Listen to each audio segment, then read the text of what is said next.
ام یقولون افترا. اب روئے سخن ایک آیت کے اندر دوبارہ سے مشرکین عرب کی طرف آیا کہ یہ کافر کہتے ہیں کہ نبی نے قرآن خود گھڑ لیا. قل ان افتریتہ فعلی اجرامی. اے نبی فرماؤ کہ اگر یہ قرآن میں نے خود گھڑا ہے نا تو اس جرم کا وبال بھی مجھ پہ ہی ہوگا. وَأَنَا بَرِيءٌ مِّمَّا تُجْرِمُونَ. اور میں بری الذمہ ہوں ان گناہوں سے جو تم کر رہے ہو. دیکھیں اللہ کا تو سٹائل ہی بات کرنے کا اور ہے. ویسے یہ انتہائی گستاخانہ آیات ہیں قرآن میں اس طرح کی جتنی ہے نا جو ادھر صوفیت کی ڈاکٹرن ہے. اب مجھے بتائیں یہ جواب ہونا چاہیے تھا کہ اے نبی تم فرماؤ کہ اگر میں نے اللہ پہ جھوٹ باندھا ہے تو اس جرم کا وبال بھی مجھ پہ ہی ہوگا. وہ کہیں گے توبہ توبہ کر یار. مطلب نبی کس طرح کہہ سکتا ہے کہ میں جھوٹ بنے ہے. بھائی سمجھانے کے لیے ہر لیول پہ اترنا پڑتا ہے. لوگ کہتے ہیں نا باتیں کہاں سے آ جاتی ہیں.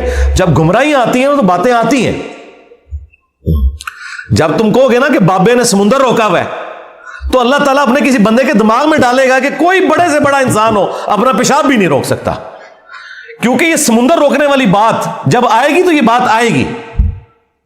حضرت ابوبکر صدیق کے دماغ میں یہ بات کہاں سے آئی؟ قرآن و حدیث میں تو کہیں نہیں لکھی تھی کہ جو محمد کی عبادت کرتا تھا جان لے محمد مر چکے. قرآن میں تو نہیں لکھا ہوا تھا یہ. اور نہ کسی صحابی نے حضور کی عبادت کی تھی. یہ اللہ نے ان کے دماغ میں ڈالا کہ یہ کیا ہے. اس کی وجہ یہ ہے کہ جیزس کرائسٹ کو لوگوں نے خدا بنایا. کہیں محمد رسول اللہ دوسرے جیزس کرائسٹ نہ بن جائے. حضور کی بات یقیناً انہوں نے یاد آئی ہوگی کہ دیکھنا میری شان بلند نہ کرنا جس طرح عیسیٰ ابن مریم کو لوگوں نے بڑھا دیا تھا. میں اللہ کا بندہ اور اس کا رسول ہوں. اسی کو ایلبریٹ کر دیا حضرت ابوبکر صدیق نے انتہائی گستاخانہ خطبے میں انورٹڈ کاماس کے اندر ان کی نظر میں. ہمارے استاد مولانا ساگ صاحب کہتے تھے نا او بھائی جب توحید بیان کریں گے تو آٹومیٹکلی گستاخی ہو جائے گی. کیوں؟ تم نے توحید کو گستاخی سمجھا ہوا ہے. تمہاری نظر میں تو آٹومیٹکلی گستاخی ہو جائے گی نا. تو یہ گستاخی تو ہونی ہے کیونکہ توحید کا تو مطلب ہی ہے کہ اختیار اللہ کے پاس ہے. مخلوق کچھ نہیں کر سکتی. پھر عجیب و غریب نا انہوں نے نا وہ مت اور عجیب و غریب واقعات مشہور کیے ہیں لوگوں کے جذبات کے ساتھ کھیلنے کے لیے. وہ جی ایک بار وہابی دا تے سنی دا مناظرہ ہو گیا. حضور دی ذات ہوتے وہابی پوری رات جو ہے وہ ایسی آیتیں ڈھونڈتا رہا جس میں حضور کی تنقیص تھی اور جو سنی جو ہے وہ نبی الاسلام کی شان ڈھونڈتا رہا. تو صبح جناب مناظرے میں جب دونوں اکٹھے ہوئے انہیں پوچھا ہاں تو راتی کے کردا رہا؟ سرکار میرے سامنے گلا کرو میں تھن پنا تھوڑے بابیاں دا بابا آ گیا دنیا تے ہن.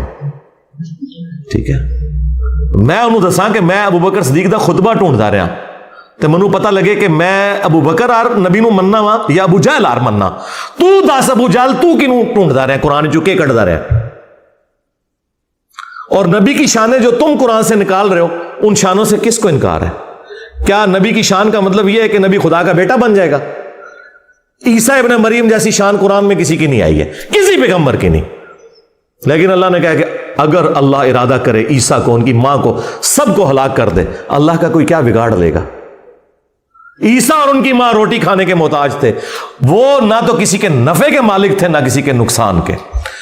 یہ اس شخص کے بارے میں آ رہا ہے جس کو کہا اللہ نے وجیہن فی الدنیا والآخرہ ومن المقربین, اور معجزات ایسے جو کسی پیغمبر کو نہیں دیے گئے.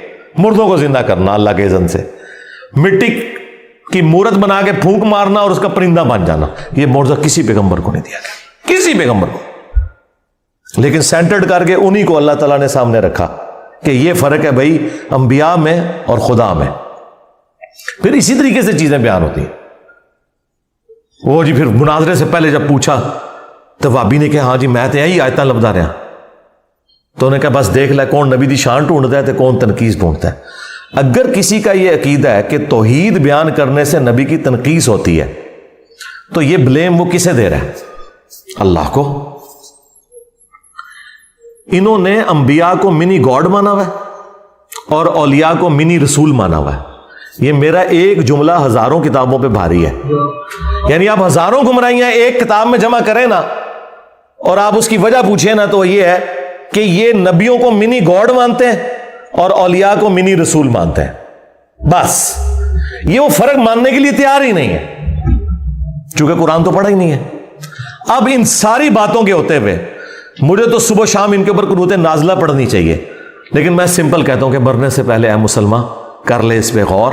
کتابوں کا خدا اور ہے بابوں کا خدا اور کتابوں کے خدا اور بابوں کے خدا میں یہ فرق ہے کہ جو بابوں کا خدا ہے نا بس وہ خدا بڑا بھائی اور نبی چھوٹا بھائی، بس اتنا فرق ہے. لیکن کتابوں کا خدا یہ کہتا ہے کہ خدا خدا ہے، مخلوق مخلوق ہے. لیکن یہ باتیں اب کون کرے؟ یہ جب باتیں آپ نہیں کریں گے دماغ کوئی نہیں کھلیں گے. توحید تو اتنے عرصے سے بیان ہو رہی تھی، لیکن توحید کا مطلب توہین رسالت لیا جاتا تھا. ہم نے توحید بیان کی ہے نا، آئے نا کوئی سامنے میرے پاس تو سیدھا بھائی چھوڑ دو تم شان رسالت کی بات. چشتی رسول اللہ، اشری تھانوی رسول اللہ پارٹی کیسے کر سکتی ہے؟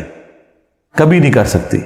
تمہارے بزرگوں نے اپنے ناموں کے کلمے پڑھائے، تمہیں کوئی حق ہی نہیں پہنچتا. تم تو نبی کا دفاع کر ہی نہیں سکتے. نبی کا دفاع کا حق تمہارے پاس سے نہیں ہے، اس کے کاپی رائٹ سب انجینئر صاحب کے پاس ہیں. ہاں، یہ رائٹس ہم آپ کو نہیں دیں گے. توحید بھی یہاں سے بیان کریں گے اور رسالت بھی صحیح جو رسالت کا کانسیپٹ ہے وہ یہیں سے بیان ہوگا. تو اے نبی تم فرماؤ اگر میں نے اللہ کے اوپر جھوٹ باندھا ہے، قرآن یعنی میں نے خود گھڑ لیا ہے، تو اس جرم کا وبال بھی مجھ پہ ہوگا اور میں بری ہوں اس جرم سے جو تم کر رہے ہو. اور یہ دوسری بات درست ہے اس حوالے سے کہ میں نے تو کوئی قرآن نہیں گھڑا، لیکن چونکہ تم نے قرآن کا انکار کیا لہذا تم اس جرم کے اندر شریک ہو کہ تم نے وقت کے پیغمبر کا انکار کیا ہے. دیکھیں جی، قرآن حکیم اپنے عقائد و نظریات کے اندر بالکل ایک ننگی تلوار ہے، زیرو ٹالرنس ہے. اگر کسی شخص کو انبیاء کا سٹیٹس نہیں پتا، انبیاء کرام کی ذمہ داری، ان کے مراتب نہیں پتا، اور وہ اپنے زوم میں انبیاء کرام کے ساتھ چیزیں منسوب کیے ہوئے ہیں، تو عقیدت اور جذبات کی بنیاد کے اوپر ایسے عقائد منسوب کرنا، سب سے پہلے انبیاء کرام اس سے اعلان برات کرتے گئے. نبی علیہ السلام تو دنیا میں بتا کے چلے گئے کہ میری شان کو اس طرح بلند نہ کرنا جس طرح لوگوں نے جیزس کرائسٹ کی شان کو بلند کیا تھا. میں اللہ کا بندہ اور اس کا رسول ہوں، مجھے اللہ کا بندہ اور اس کا رسول کہنا. اب یہ کہنے کی ضرورت کیوں پڑی ہے؟ اسی لیے پڑی ہے کہ آپ کو پتا تھا کہ انبیاء کرام کی ہستیاں اللہ تعالیٰ کی سلیکٹڈ ہستیاں ہوتی ہیں جن کو اللہ تعالیٰ معجزات عطا فرماتا ہے، شان عطا فرماتا ہے، اور اسی وجہ سے لوگ ڈیویٹ ہو کے ان کے اندر خدا کو اس حوالے سے ڈھونڈنا شروع کر دیتے ہیں کہ شاید یہ خدا کی شکل میں دنیا میں اتر آئے ہیں. اور آج دیکھ لیں تقریباً 75 کروڑ کے قریب ہیں پروٹیسٹنٹ جو حضرت عیسیٰ کو اللہ مانتے ہیں. 75 کروڑ، جی اتنے بریلوی دیوبندی نہیں ہے دنیا میں جتنے پروٹیسٹنٹ ہیں. اور اللہ کیا کہہ رہا ہے؟ لقد کفر الذین قالوا ان اللہ هو المسیح ابن مریم. بے شک وہ لوگ کفر کر رہے ہیں جو یہ کہہ رہے ہیں کہ اللہ ہی عیسیٰ ابن مریم ہے. قل فمن یملک من اللہ شیئا. اے نبی ان سے فرماؤ کہ اللہ کا کوئی کیا بگاڑ لے گا. ان اراد ان یہلک المسیح، کہ اگر اللہ تعالی ہلاک کر دے مسیح کو اور ان کی ماں کو اور جتنے زمین میں، سارے بزرگ بابے جتنے زمین میں ہیں سب، اگر ان کو اللہ ہلاک کر دے، وصال شریف نہیں ہلاک، یہ غصے کا اظہار ہے تاکہ فرق پتہ چلے. یعنی اگر آپ یہ دیکھیں یہ ووکیبلری کا جو استعمال ہے یہ اسی لیے تاکہ آپ کے دماغ کھولے جائیں. وہ جی اللہ کہہ سکتا ہے، بندے نہیں کہہ سکتے. سرکار اللہ نے کسے کہا ہے؟ فرشتوں کو کہا یا ہمیں کہا ہے؟ ہمیں کیوں کہا ہے؟ کہ ہم نے اسی طریقے سے آگے بات کرنی ہے. نبی کو کہا گیا قل فمن یملک من اللہ شیئا. اے نبی ان سے کہیں جب کوئی بھی عیسیٰ ابن مریم کے بارے میں یہ بات کرے تو ان سے کہو کہ اللہ کا کوئی کیا بگاڑ لے گا. تو یہ پوری امت کے لیے. اور حضرت ابوبکر صدیق نے تو ہمارا مسئلہ ہی آسان کر دیا. 8 جگہ حدیث آئی ہے بخاری میں اور 4 جگہ تفصیلی. من کان یعبد محمدا فان محمدا قد مات. دیکھو جو بھی تم میں محمد کی عبادت کرتا تھا جان لے کہ وہ مر چکے. اللہ اکبر. وصال شریف نہیں، شہید شریف نہیں، وفا شریف نہیں، فإن محمدا قد مات. ومن یعبد اللہ، اور جو کوئی اللہ کی عبادت کرتا تھا وہ جان لے فإن اللہ حی لا یموت، کہ بے شک اللہ تعالیٰ زندہ ہے، اسے کبھی موت نہیں آئے گی. تو یہ بات یاد رکھیں، یہ بڑا سینسٹیو ایشو ہے. اور یہ انبیاء کرام کی جو دعوت سینٹرڈ اراؤنڈ توحید ہوتی ہے وہ اسی وجہ سے ہے کہ انہیں پتہ ہے کہ اللہ کا کیا سٹیٹس ہے اور بندوں کا کیا سٹیٹس ہے. اگر خدا کا تعارف کسی کو ہے نا وہ جرت نہیں کر سکتا. مجھے بتائیں ایک عام انسان جس میں تھوڑا سا ایمان ہے کیا وہ اپنی عبادت کروا سکتا ہے؟ کیا وہ اپنے سامنے کسی کو جھکا سکتا ہے؟ کیا وہ یہ دعویٰ کر سکتا ہے کہ سارے بزرگوں کی گردنوں پہ میرا پاؤں ہے؟ ہاں تو یہ قصیدہ غوثیہ میں پڑھتے ہیں, گولڈا شریف ہر جمعے کو پڑھا جاتا ہے, لوگ کھڑے ہو کے شوق سے پڑھتے ہیں, سبحان اللہ بھی کہتے ہیں سننے والے. اور دوسری طرف یہ کہتے ہیں کہ جی اللہ کا جتنا کوئی بڑا بندہ ہوتا ہے اس میں اتنی عاجزی پائی جاتی ہے. میں نے تو پلانٹ ارتھ پہ اتنا تکبر نہیں دیکھا کہ کوئی شخص یہ کلیم کرے کہ تمام اولیاء کی گردن پہ میرا پاؤں ہے. کتنا بڑا جملہ ہے یہ. تو حضرت ابوبکر, عمر, عثمان و علی نے کبھی صحابہ کے بارے میں نہیں بولا. تو یہ کہتے ہیں کہ عبد القادر جیلانی نے فرمایا. ہم کہتے ہیں اگر انہوں نے کہا ہے تو وہ قرآن و سنت کے تو بالکل خلاف ہے, اور اگر انہوں نے نہیں کہا تو بری ہیں. نہ ہم ان کی طرف سے جھوٹا دفاع کرتے ہیں کہ انہوں نے نہیں کہا ہوگا. پہلے ہم کسی زمانے میں کرتے تھے, اب مجھے کسی سے کوئی ہمدردی نہیں. سیدھی سی بات ہے, اللہ سے ڈر لگتا ہے کہیں ان میں سے کسی نے کام ڈالا ہو تو اللہ تعالیٰ منو کہ تو بڑھ گیا سائے تنو کیڑی چیز مجبور کرتی سی. دیکھیں ہمیں جو چیز مجبور کرتی ہے نا دفاع کرنے پہ, وہ ان ہستیوں کا دفاع ہے جن کے پیچھے قرآن و سنت کھڑے ہوئے, یعنی صحابہ اہل بیت انبیاء کرام. ان کے بعد ہمیں نہیں پتا کہ کس نے کام ڈالا ہے اور کس نے واقعی دین کی خدمت کی ہے. ٹھیک ہے, کیونکہ کئی لوگ جن کو ہم اچھا سمجھتے تھے ہمیں اتھینٹک نالج سے پتا چلا کہ انہوں نے بھی کام ڈالا ہے. یعنی یہ جو پچھلے 100 سال کے اندر ہے ان کی تو قلم کی سیاہی بھی نہیں ابھی خشک ہوئی بھی ہے.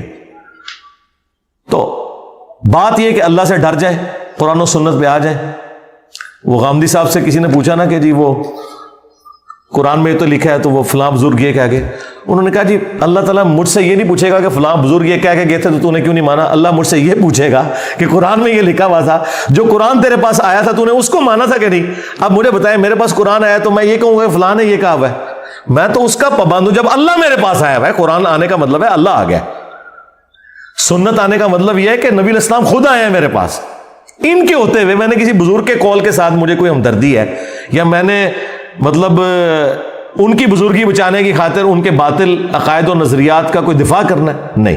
اصل چیز میں نے اس رکوع کے اوپر اتنا ٹائم اس لیے لگایا کہ تاکہ آپ کو پتہ چلے کہ انبیاء کرام کے بارے میں عقیدہ کیا ہونا چاہیے.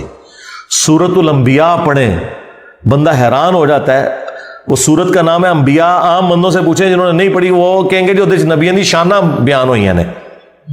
حالانکہ انبیاء جو سورۃ الانبیاء ہے اس میں اللہ تعالیٰ نے بتایا کہ انبیاء کا سٹیٹس کیا ہے, انہوں نے کیا کام کیا, اور نبی میں اور اللہ میں فرق کیا ہے. پورے قرآن میں جو انبیاء کرام کے حوالے سے چیزیں ڈسکس ہوئی ہیں وہ یہی ہوئی ہیں کہ یہ اللہ کے اتنے برگزیدہ بندے تھے کہ یہ اللہ کی طرف اورینٹڈ ہوتے تھے, ہر معاملہ اللہ کے سپرد کرتے تھے, اللہ سے مانگتے تھے, اسی سے دعائیں کرتے تھے, اسی سے اپنے عقیدے وابستہ رکھتے تھے. یا یہ بیان ہوا ہے کہ جو انبیاء کے بارے میں ایسا عقیدہ رکھتے ہو ایسا عقیدہ ان کے بارے میں نہیں رکھ سکتے. انبیاء کرام جو ہیں وہ اللہ تبارک و تعالیٰ کی توحید کے معاملے میں کوئی کمپیریزن ہی نہیں ہے, وہ مخلوق ہیں, وہ خالق ہے.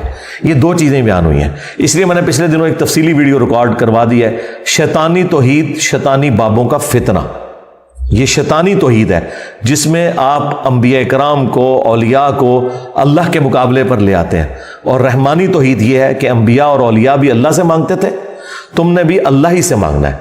ہاں انبیاء اور اولیاء ان کی جو شانیں ہیں وہ اسی وجہ سے ہیں کہ وہ گاڈ اورینٹڈ تھے, نہ کہ اس وجہ سے کہ انہوں نے خود کوئی ایسا کیا ہے. نہیں, وہ گاڈ اورینٹڈ تھے, اللہ نے انہیں انعام دیا. اور انبیاء تو ویسے ہی مخلص بندے ہیں, نبی تو کوئی بندہ محنت سے بھی نہیں مان سکتا. وہ اللہ تعالیٰ نے جسے عطا فرما دیا وہ اللہ تعالیٰ کے مخلص بندے ہیں, ان کے برابر تو کوئی بھی نہیں پہنچ سکتا. لیکن یہ ساری تعریفیں کرنے کے بعد ان ہستیوں کو اونچا نہیں کرنا ہوتا, خدا اورینٹڈ ہونا ہے. ہم عام مسلمان ہیں نا. اب مجھے بتائیں اللہ کے فضل سے میں نے جو سٹیٹس اویل کیا ہے اس دعوت کے عوض ختم نبوت کی برکت سے, اس طرح کا سٹیٹس انسانی ہسٹری میں بڑے کم لوگوں نے اویل کیا ہوگا. لیکن مجھ سے کوئی آگے پوچھے, میرے سامنے کوئی جھکنے کی کوشش کرے, میرے پاؤں کو ہاتھ لگانے کی کوشش کرے, تو میں فوراً ڈر جاتا ہوں کہ یار یہ خدا کیا سوچے گا میرے بارے میں, مجھے آخرت کی.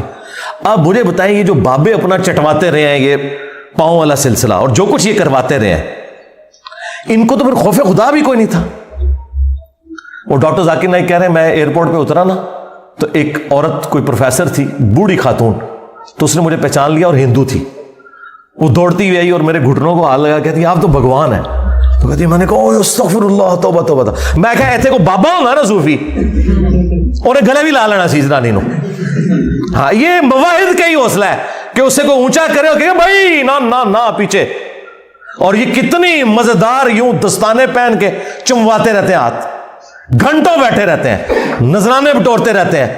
جو ان کے سامنے اونچا ہاتھ باندھ کے لوگ کھڑے ہوتے ہیں جس طرح خدا کے سامنے کھڑے ہوئے ہیں, اس طرح ان کو تو مر جانا چاہیے. میں کہتا ہوں زمین پھٹے ہی اندر چلے جائیں. ان کو توحید کی ہوا بھی نہیں لگی ہوئی ہے. یہ کوئی بزرگ نہیں ہے جن کے آپ روب بیان کرتے رہے. یہ شیطان کے ایجنٹ ہیں دنیا میں, یہ طاغوت ہے. خدا کے نمائندے دنیا میں وہ ہیں کہ ذرا سی کوئی ایسی بات ہونے لگے وہ پیچھے ہٹ جاتے ہیں. اوہ توبہ توبہ. ایک صحابی مسند احمد میں حدیث ہے, حضور کو کہہ رہے ہیں یا رسول اللہ ما شاء اللہ و شئت, جو اللہ چاہے اور جو آپ چاہیں. یار صحابی نے تو کبھی شرک کا سوچا بھی نہیں. حضور کیا کہہ رہے ہیں اجعلتنی للہ ندا, کوئی تو نے مجھے اللہ کے مقابلے پہ کھڑا کر دیا. بل قل ما شاء اللہ وحدہ, بلکہ کہے جو اکیلا چاہے.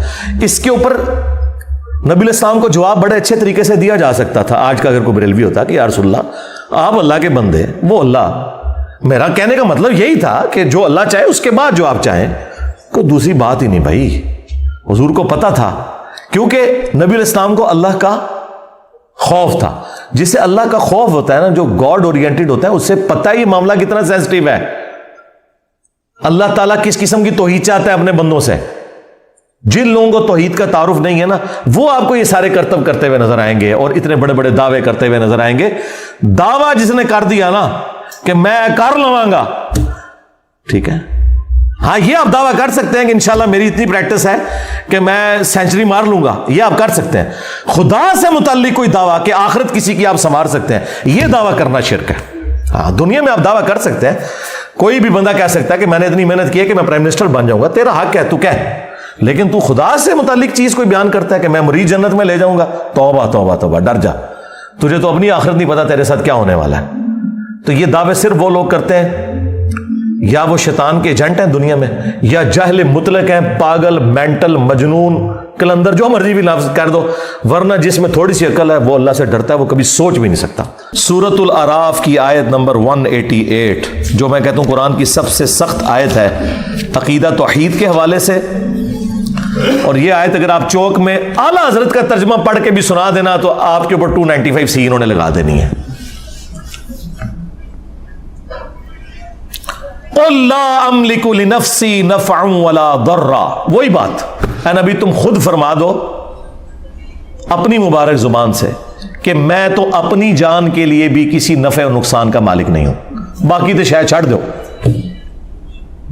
الا ما شاء اللہ, ہاں جو اللہ میرے لیے فیصلہ کرے, اس نے فیصلہ کرنا ہے کہ مجھے کون سی نفع مند چیز پہنچے گی اور کون سی نقصان والی. اچھا بعض جاہل مولویوں نے نا الا ما شاء اللہ کو اس طرح ریلیٹ کیا کہ ہاں جو اللہ چاہتا ہے نا اتنا میں نفع نقصان کا مالک ہے ہوں. اندازہ کریں, وہ بھی جھوٹ نکلا. یہ تو حضور اپنی بات کر رہے ہیں, آپ کے نفع نقصان کی تو بات پھر بھی نہیں ہو رہی. میں اپنی جان کے لیے بھی کسی نفع نقصان کا مالک نہیں مگر جو اللہ چاہے. تو یہ انہوں نے جو دھوکہ دیا وہ اسی آیت میں پکڑا گیا. اگلی بات اللہ نے اور کھول کے بیان کر دی تاکہ موٹے دماغ والوں کو بھی سمجھ آ جائے. وَلَوْ كُنْتُ أَعْلَمُ الْغَيْبِ, اگر میں خود سے غیب کو جان لیتا, لَاسْتَكْثَرْتُ مِنَ الْخَيْرِ, تو میں خیر کثیر جمع کر لیتا. ہاں وہ غیب تو ہم مانتے ہیں جو اللہ تعالیٰ وحی کے ذریعے بتاتا ہے, جو وہ نہ مانے وہ تو کافر ہے, وہ تو نبی کی شان ہے. وَمَا كَانَ اللَّهُ لِيُطْلِعَكُمْ عَلَى الْغَيْبِ وَلَكِنَّ اللَّهَ يَجْتَبِي مِن رُّسُلِهِ مَن يَشَاءُ. اللہ کی یہ شان نہیں کہ ہر ایک کو غیب پر اطلاع دے, وہ اپنے پیغمبروں میں سے جسے چاہتا ہے چن لیتا ہے, اور تمہارا کام ہے اللہ اور اس کے پیغمبروں کے اوپر ایمان لے کر آؤ. لیکن اگر نبی علیہ السلام خود سے غیب جان لیتے کہ مستقبل میں کیا ہونے والا ہے, تو اے نبی تم فرما دو میں خیر کثیر جمع کر لیتا. ظاہر ہے جب آپ کو مستقبل کا حال پتہ چل جائے, آج کے دور میں سمجھنے کے لیے کہ ڈالر کی قیمت یا گولڈ کی اوپر جانے والی ہے, آپ دیکھیں اس ایک سال میں ڈبل ہو گیا گولڈ. مجھے اس لیے پتا ہے کہ مجھے اس دفعہ ڈبل زکات نکالنی پڑی ہے اسی گولڈ کی جو گولڈ اتنا ہی پڑا ہوا ہے, زکات ڈبل دینی پڑی ہے. کیوں؟ قیمت اوپر چلی گئی. تو اگر یہ بات اس وقت لوگوں کو پتا ہوتی تو لوگوں نے اپنے پلاٹ بھی بیچ کے نا گولڈ لے کے رکھ لینا تھا. پلاٹس اتنے اوپر نہیں گئے جتنا گولڈ گیا. وما مسنی السوء، خیر کثیر بھی جمع کر لیتا اور کبھی مجھے کوئی تکلیف نہ پہنچتی. یقیناً اگر کسی شخص کو یہ پتا چل جائے کہ آج اتنے بجے اگر یہ روڈ کراس کرے گا تو ایک ٹریلے کے نیچے آ کے مارا جائے گا، وہ اس دن نہیں پوری زندگی اس روڈ کو کبھی کراس نہیں کرے گا، دوسرے راستے سے جائے گا. لیکن ایسا نہیں ہوگا، کبھی بھی نہیں ہوگا. اللہ تعالیٰ نے اس طرح کا کبھی کسی کو اختیار دیا ہی نہیں ہے. جو دیا وہ غیبی خبر کے طور پر دیا اور وہ ٹال نہ کوئی سکا، وہ ویسے ہی ہوا. جیسے صحیح مسلم میں حدیث ہے، حضرت عمر کہتے ہیں نبی علیہ السلام نے غزوہ بدر سے ایک دن پہلے زمین پہ لکیریں کھینچی، کل یہاں ابو جہل کی لاش ہوگی، یہاں عتبہ کی، یہاں شیبہ کی، اور اللہ کی قسم انہی جگہوں پہ اگلے دن وہ لاشیں پڑی ہوئی تھی. یہ حضور کو اللہ تعالیٰ نے غیبی خبر دی، وہ ٹال نہیں سکتی تھی کبھی بھی. تو اے نبی تم فرما دو کہ اگر میں خود سے غیب جان لیتا تو میں خیر کثیر جمع کر لیتا اور نہ مجھے کوئی تکلیف پہنچتی. ان انا الا نذیر و بشیر، میں تو نہیں ہوں مگر ڈر سنانے والا اور خوشخبری سنانے والا. لقوم یؤمنون، ان کے لیے جو بات ماننا چاہیں، ایمان لانا چاہیں. میرا سٹیٹس پیغمبروں والا ہے، میں کسی کے نفع نقصان کا مالک نہیں ہوں. اور نفع نقصان میں وہ ساری چیزیں ہیں، آکسیجن، کھانا پینا، ٹوائلٹ یعنی پیشاب، نیند، یہ تمام چیزیں. اگر رسول اللہ کا یہ سٹیٹس ہے سرکار تو بابے تو شاہی کوئی نہیں. ہاں کیونکہ میرے نبی سا ہے ہی کوئی نہیں، تیرے بابے تھے شاہی کوئی نہیں. اس لیے میں کھول کھول کر چیزیں بیان کرتا ہوں تاکہ کسی موٹے دماغ میں بھی کوئی کہیں کو کیڑا گھسا ہوا ہے نا، کسی شیطان نے گھسایا ہوا ہے تو اسے سمجھ آ جائے. قرآن اور احادیث اپنی تعلیمات کے اندر اتنے واضح ہیں کہ اس میں شیطان کا کوئی دخل نہیں ہے. یہ مولوی ہیں جو آپ کو آیات اور احادیث نہیں بتاتے بلکہ اپنے بزرگوں کی تعلیمات بتاتے ہیں، جس کی وجہ سے آپ ڈی ٹریک ہو جاتے ہیں. اور پھر جب ہم آپ کو سمجھاتے ہیں تو ان کی چیخیں نکلتی ہیں، کیونکہ انہیں پتہ چل جاتا ہے کہ آپ انجینئر صاحب جو بتا رہے ہیں نا، تو سب سے پہلے تو آ کے ہمارے گاٹے ہماری عوام نے فٹ ہونا ہے کہ جناب تسی کے سانو قرآن حدیث پڑھا دے رہے. حضور کے لیے سب سے سینسٹیو ایشو ہے ہی توحید تھا، اس لیے آپ نے آخری وقت کے اندر توحید کے اوپر ہی بات کی ہے. بخاری مسلم دونوں میں حدیث ہے. اما عائشہ سلام اللہ علیہا کہتی ہیں کہ نبی علیہ السلام کے آخری دن بیماری کے چل رہے تھے، آپ تکلیف کی وجہ سے بار بار اپنی چادر اپنے چہرے مبارک سے ہٹاتے، پاس ایک پانی کا برتن تھا اس سے ہاتھ گیلا کر کے بخار کو ٹھنڈا کرنے کی کوشش کرتے، اور بار بار یہ کہتے لعن اللہ الیہود والنصارى اتخذوا قبور انبیائہم مساجدا، اللہ کی لعنت ہو یہود و نصارہ کے اوپر، انہوں نے اپنے نبیوں کی قبروں کو سجدہ گاہ بنا لیا تھا. آخری وقت کیا بات ہو رہی ہے کہ نبیوں کو اللہ کے مقابلے پہ کھڑا نہ کر لیا جائے. اور اما عائشہ کہتی ہیں رسول اللہ ہمیں ڈرا رہے تھے، اور اگر یہ خدشہ نہ ہوتا کہ لوگ رسول اللہ کی قبر پہ سجدے شروع کر دیں گے تو میں حضور کی بیوی ان کی قبر مبارک کو لوگوں کی زیارت کے لیے اوپن چھوڑ دیتی، یعنی حجرے کی دیوار گرا دی جاتی، جو چاہے جس وقت چاہے قبر رسول پہ حاضر ہو. حجرے کی دیوار نہیں اما عائشہ نے گرائی، آج تک نہیں گری اللہ کے فضل سے. آج بھی وہ خیر اب تو بہت پیچھے جا چکی ہے، اب جالیاں اس کے آگے. اما عائشہ کو تو کسی نے نہیں کہا کہ حضور نے کہا تھا مجھے تو تم سے شرک کا خدشہ ہی نہیں ہے، تو آپ آخری وقت میں اس کو شرک سے کیوں ریلیٹ کر رہی ہیں؟ اس زمانے میں کہانیاں نہیں ہوتی تھی. وہ آپ میری ویڈیو دیکھیں، مجھے تم سے شرک کا خوف نہیں. وہ حضور نے اسپیسیفکلی صحابہ کرام کے بارے میں کہا تھا، اور صحابہ کے پیٹرن پہ صرف ایک جماعت قیامت تک شرک سے محفوظ رہے گی، یہ میں مانتا ہوں. ایک جماعت، جس طرح کہ بنی اسرائیل پوری کی پوری گمراہ ہو گئی، یہ امت پوری گمراہ نہیں ہوگی. اس لیے حضور نے کہا تھا مجھے اپنی امت سے شرک کا خوف نہیں کہ یہ ساری مشرک ہو جائے. باقی وہ ویڈیو آپ دیکھ لیں. حضور تو صحیح بخاری میں ہے، حضرت عمر کہتے ہیں میں نے ممبر پہ حضور سے خود سنا ہے کہ دیکھنا میری شان کو اس طرح بلند نہ کرنا جس طرح نصارہ نے اپنے پیغمبر کو بڑھا دیا تھا عیسیٰ ابن مریم کو. میں اللہ کا بندہ اور اس کا رسول ہوں، مجھے اللہ کا بندہ اور اس کا رسول ہی کہنا. اور پھر ایک اور حدیث بخاری مسلم دونوں میں، حضور کے بیماری کے دن آخری چل رہے ہیں، حضور کی 3 بیویاں حضور کے پاس بیٹھی ہوئی ہیں. ظاہر ہے سب سے ایک کلوز رشتہ اس حوالے سے، اور پھر یہ بھی آزمائش کہ وہ حضور کی وفات کے بعد کوئی اور خامن بھی چوز نہیں کر سکتی. یہ کتنی بڑی آزمائش ہے. مرتبہ امہات المومنین کو ویسے نہیں مل گیا. آپ سیدہ عائشہ کی تکلیف کا اندازہ کر سکتے ہیں کہ ایک 18 سال کی بچی جس نے حضور کے بعد 47 سال زندہ رہنا ہے، اس کو اللہ نے ایک بچہ بھی نہیں دیا کہ اس کے سارے زندگی گزار لے. اکیلا وہ 47 سال کا سفر انہوں نے اس حجرے میں کیا ہے. اس تکلیف کا کوئی اندازہ لگا سکتا ہے؟ اہم ہی نہیں اتنا بڑا مرتبہ. عمار ابن یاسر جو ہے وہ کوفے کے ممبر پہ کہہ رہے کہ لوگوں، عائشہ دنیا اور آخرت میں تمہارے نبی کی بیوی ہیں. مرتبہ نہیں کم ہو سکتا، اگرچہ انہوں نے خلیفہ وقت کے خلاف خروج کیا، مرتبہ نہیں کم ہوا، لیکن اللہ تمہیں آزما رہا ہے کہ عائشہ کی اطاعت کرتے ہو یا اللہ کی اطاعت کرتے ہو حضرت علی کا ساتھ دے کر، کیونکہ وہ اولی الامر منکم وہ ہیں. لیکن عمار ابن یاسر نے اما عائشہ کا مرتبہ نہیں کم کیا کہ ان کی اس غلطی سے ان کی زندگی کو 0 سے ملٹیپلائی کر دیں. کہا دنیا اور آخرت میں تمہارے نبی کی زوجہ ہیں. یہ ایک آزمائش ہے کہ تم نے اللہ کی اطاعت کرنی ہے یا عائشہ کی اطاعت کرنی ہے. اس لیے میں کہتا ہوں میں عمار ابن یاسر والا شیعہ ہوں، میں رافضی والا شیعہ نہیں ہوں. مرتبہ کم نہیں ہوگا، ہاں اختلاف رائے اپنی جگہ رہے گا. تو اما عائشہ اس حجرے میں رہی 47 سال تک. تو اما عائشہ بیٹھی ہوئی ہیں، سیدہ ام سلمہ بیٹھی ہوئی ہیں اور ام حبیبہ بیٹھی ہوئی ہیں. 3 بیویاں حضور کی، اور ان میں سے یہ تو سینئر بیویاں ہیں، اسلام میں بھی سینئر ہیں. انہوں نے ہجرت مدینہ سے پہلے ہجرت حبشہ بھی کی ہوئی ہے. تو وہ ہجرت حبشہ کا ذکر کرتے ہوئے کہتی ہیں ام حبیبہ اور ام سلمہ کہ یاد ہے کہ جب ہم وہاں سے گزرے تھے ہم نے ایک ماریا نام کا گرجا دیکھا تھا جس میں کچھ قبریں بھی تھیں اور تصویریں بھی لٹکی ہوئی تھی. حضور نے بس یہ بات سنی، آپ تکلیف کے عالم میں اٹھ کے بیٹھ گئے. توحید is the most sensitive issue in the sight of اللہ اینڈ ہز بیلوڈ پروفٹ صلی اللہ علیہ وآلہ وسلم.